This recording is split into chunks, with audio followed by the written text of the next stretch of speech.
Yeah, yeah, that's perfect, perfect. Yeah, yeah, right on. Oh my god, yeah. Yeah, I have to record this before it ends up in Sweden. Yeah, no, I won't sell that one. I know. Kalik. Profite där. That one's not for sale. I hope not, man. Parce que ça. The last few ones are all abroad now. Yeah, I know. Last few ones. Don't tell me. Don't tell me. I knew about the old. Oldsmobile is in New Zealand. Yeah, yeah, I know. Plymouth is in Belgium. See, the owner is telling me about a couple. Pontiac is in France. See, a couple. The gentleman who owns this car, he told me about a. He told me about a few cars that he used to have that unfortunately went to Europe and New Zealand, and that's all the more reason why I'm filming this. So you know, because if he ever sells it, somebody else could easily sell it, and it's exported to one of you guys out there. Because frankly, people here in Canada don't give a shit enough to keep and restore classic cars, so they end up overseas more than ever. And why? Also, not just because of our shitty Canadian dollar, but because of the fact that because of COVID, because people had all their money accumulated because they couldn't travel, so they've been buying classic cars left and right out of Canada.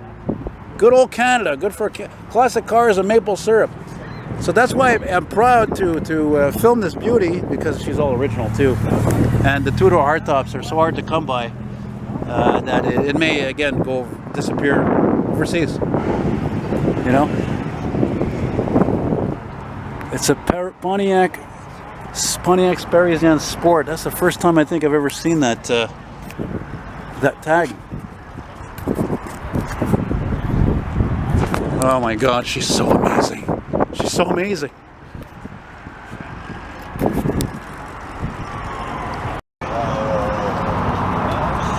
But yeah, you see, the thing is with me with these cars, I know a lot of people would say, well, they're just, you know, machines, or they're just inanimate objects. But for me, like a lot of people, I look at these cars like people. They all have their amazing character. They're different from one another.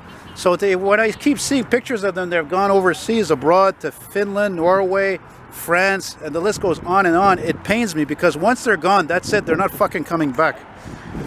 It's all over.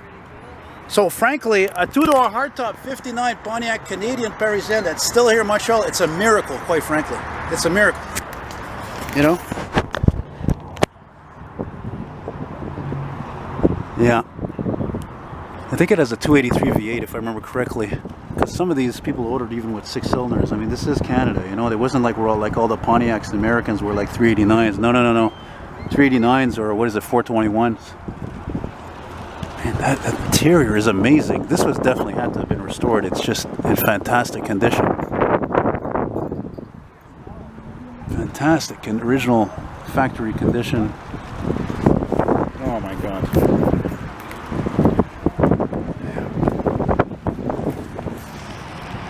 I'll have to ask my friend there why he's not going to sell this car. I guess because it's Canadian. I'm guessing that's why.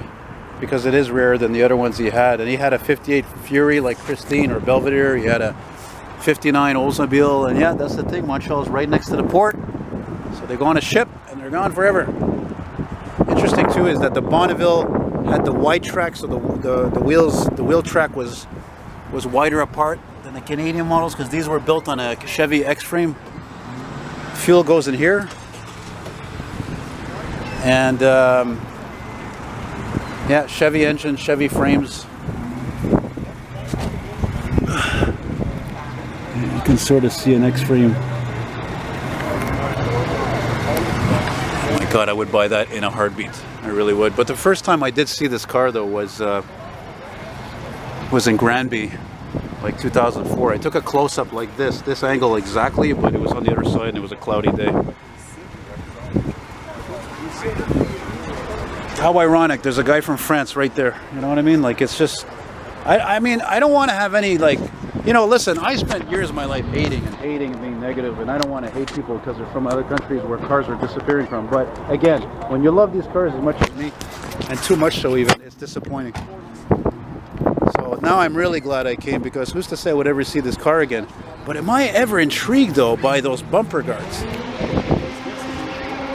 I've never seen bumper guards like this on a 59 Pontiac.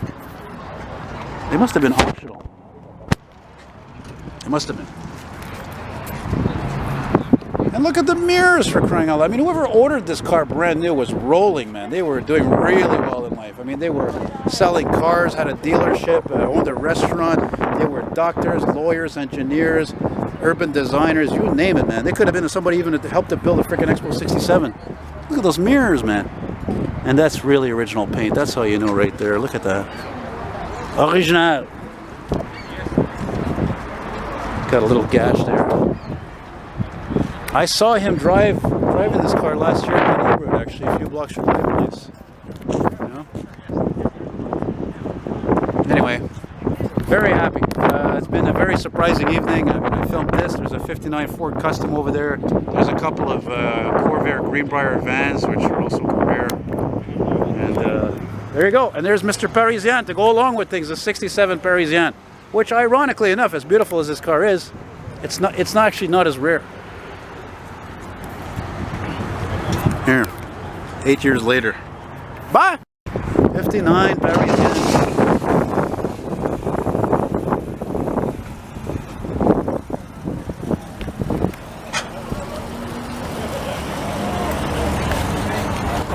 Outstanding.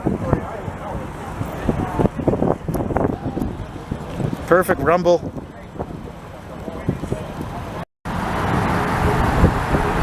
Oh my God, is that a thing of beauty? When that car is a miracle.